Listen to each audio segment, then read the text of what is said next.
all remember the romantic and tragic story of Winston Smith? He was a worker at the Ministry of Truth, a man who endured a squalid existence in the superstate of Oceania under the constant surveillance of the thought police.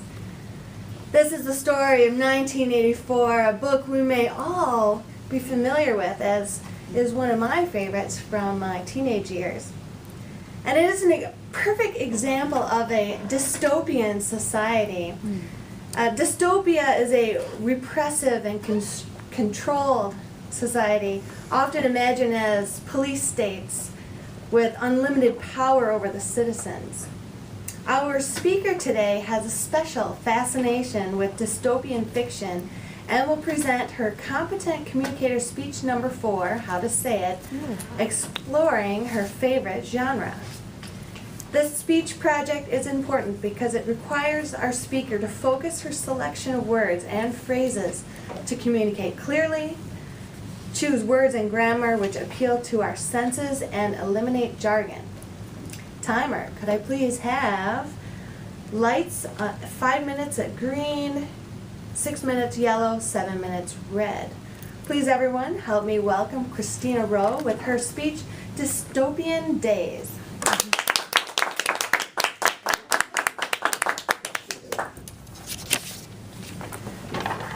Books hold the power to capture us, to ensnare us, and to teach us. Books can transport us to another world or teach us about our own world. Books can entertain us and teach us, and I find that it's the perfect combination of the two that really makes a good book. Much like making a peanut butter and jelly sandwich, the proper ratio of peanut butter to jelly is important to the success of the sandwich. I found that dystopian fiction, particularly young adult dystopian fiction, has the perfect balance between teaching and entertaining. Today, I would like to talk to you about what this genre entails, why I enjoy it, and make a recommendation. Many of you have probably read a dystopian novel without even realizing it. In fact, this is true if you have read 1984, if you've read The Giver, A Brave New World, I could go on. However, perhaps it is more apt for me to simply describe what a dystopia is, to tack on to Joy's description. A dystopia typically features a futuristic society in which the people are repressed by some controlling force, typically a government. However, what's intriguing about a dystopia is that the people themselves, and sometimes the society, view themselves as a utopia, as a perfect society, and oftentimes the people do not realize they are being repressed. Best put by Wikipedia, dystopian fiction has underlying cautionary tones, warning society that if we continue to live how we do, that this will be the consequence. Of course, we have many troubling issues in our world today. War, environmental negligence, poverty, I could go on. However, I find reading about these topics in adult nonfiction to be depressing and overly condemning of our human nature. However, when I read a young adult novel that features a dystopian world that takes on these issues, I'm more entertained and I'm more apt to actually finish the book. In fact, I like that these young adult dystopian novels have subtle implications about our society and fast-paced plot lines. They're something I can finish after a long day of work. These social issues suddenly become less pretentious in young adult dystopian novels and more accessible for discussion. I believe that young adult dystopian novels both teach and entertain. One book that I have high felicitations for and would recommend to a number of you here is Feed by M.T. Anderson. Feed focuses on a teenage boy named Titus who lives in a futuristic society in which most people have installed a chip in their brain when they were born or recently thereafter. This chip works with your brain to allow you to access the feed. The feed is a more advanced version of the internet. However, it's controlled by the company who produces the chip.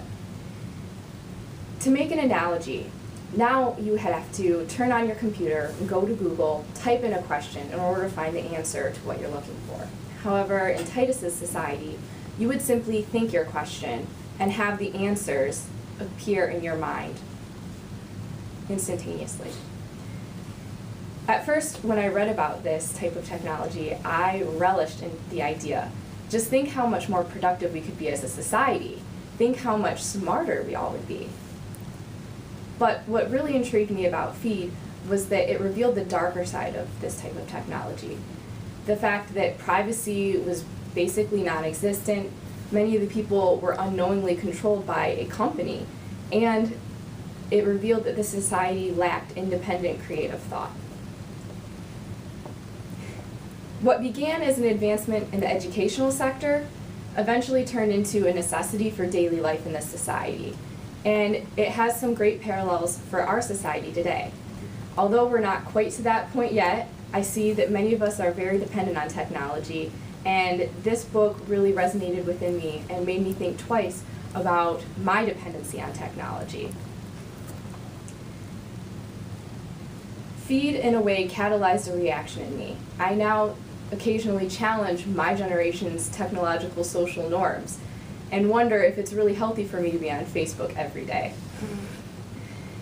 Feed entertained me with its funny dialogue and its creative characters, but also taught me to think for myself and taught me to question things more with its underlying message.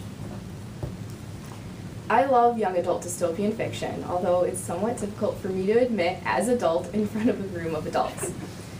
I love the plot lines that are not overly complicated. I like the quirky characters, and I love the casual dialogue.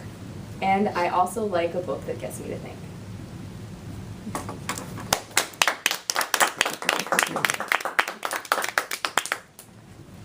Very good. Once again, timer, we have a minute to form our felicitations. Write them down for Kristina.